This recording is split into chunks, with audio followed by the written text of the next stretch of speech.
So you just delivered your State of the State address this week. And in that State of the State address, you said that Maryland is being tested by a new administration in Washington. You said, we've seen the beginnings of a trade war, the shuttering of federal agencies, and plans to lay off thousands of workers. These ideological moves will have the distinct impact of hurting the middle class. You are in a unique spot for a range of reasons, but including Maryland is right next to Washington, D.C. That's right. You're hugely impacted. We're uniquely just tethered to Washington, where I have over 160,000 federal employees who call the state of Maryland home, and that doesn't include our contractors. That does not include our uniformed personnel. We're the home of Fort Meade, of Aberdeen Proving Grounds, of the United States Naval Academy. Some of the largest and most important assets that we have in our country call the state of Maryland home.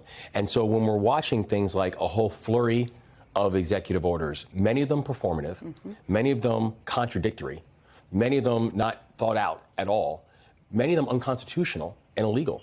And you're watching a level of panic and frustration amongst a population who are simply public servants, people who show up every single day at these various agencies and who are just hoping to do good work on behalf of the American people.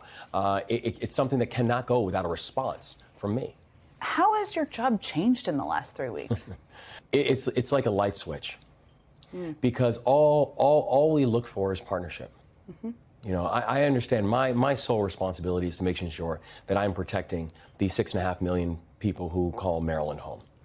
My sole responsibility is making sure that we can make life more affordable for them. All we ask for is partnership, is communication, is guidance, is consistency, is predictability. And for the last 2.5 weeks, we have gotten anything but those things from this new administration, and it's troubling. I think it's so important for people to understand the actual impact on people's lives. And as a governor, you know that well. I mean, you proposed in your speech a historic investment in public education. I am a mother of little kids. You're a father of little kids. Hugely important in our nation's schools. The president seems to want to get rid of the Department of Education. Help us understand what would that impact that would have on kids in Maryland. Well, I don't understand it. And one thing, much of education policy is actually not made in Washington, D.C. It is made at the states, right? So the states and local jurisdictions really are the ones who are doing everything from curriculum to class sizes and all that type of stuff. However, the Department of Education does play an important role. It's everything from assistance in funding. It's larger guidance about how we're looking at preparation for college and careers. It's being able to make sure that we're sharing best practices around the country. So the Department of Education does play an important role, and the public servants who work there are doing really important work. One of the impacts on your state is on federal workers and the federal workforce. 2 million federal workers were offered a version of a buyout, which is not legal, to leave their jobs. What's happening at USAID is also having ripple effects around the world, but it's affecting hundreds of employees in Baltimore.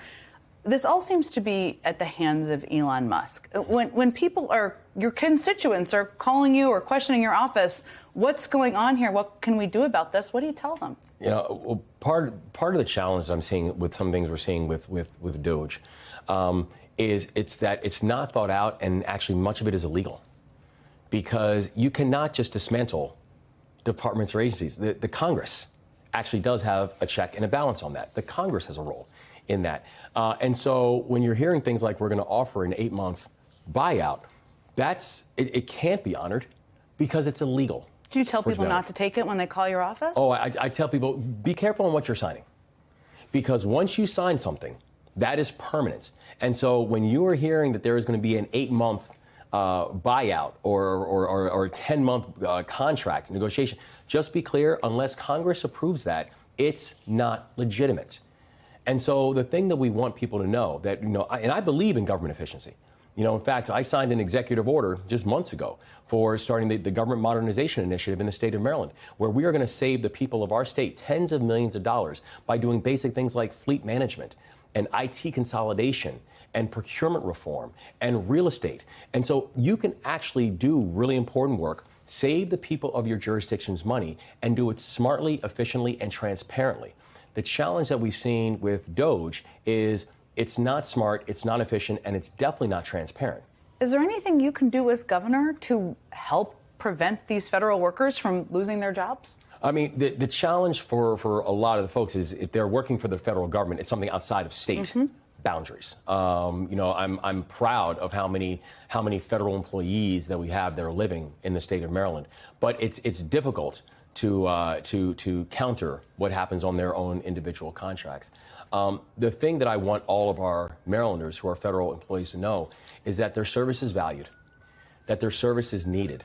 And so I would just ask people as they are going through and thinking through this, remember who needs you in those seats now more than ever.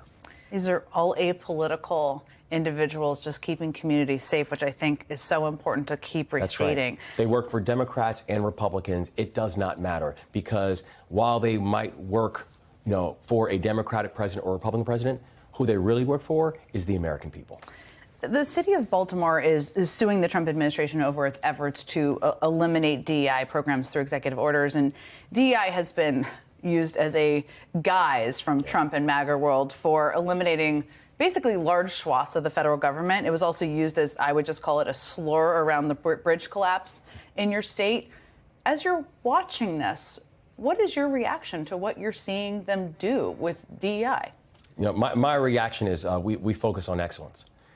And the reason that we want to make sure that we have a table that is big enough that everybody has a voice and everybody has a say is because it's the best way to be able to make sure you're covering down your blind spots. It's the best way of understanding what opportunities that you have a chance to capture that you might not have thought of yourself. It's important because you want to have a multitude of perspectives that are around the table. And that's why I think having a diverse body and really putting a lens on social equity, why that does matter in terms of being able to produce. I think about our cabinet in the state of Maryland. We have, I think unquestionably, the most outstanding cabinet group of cabinet secretaries, agency heads that our state has ever seen.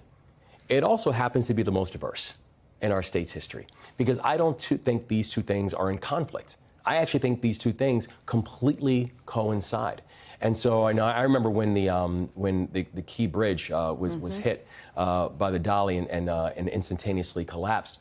And there were people who were saying, calling me the DEI governor, or saying DEI did it. And I was asked, how do you respond? My answer is I don't, because I'm too busy doing the work.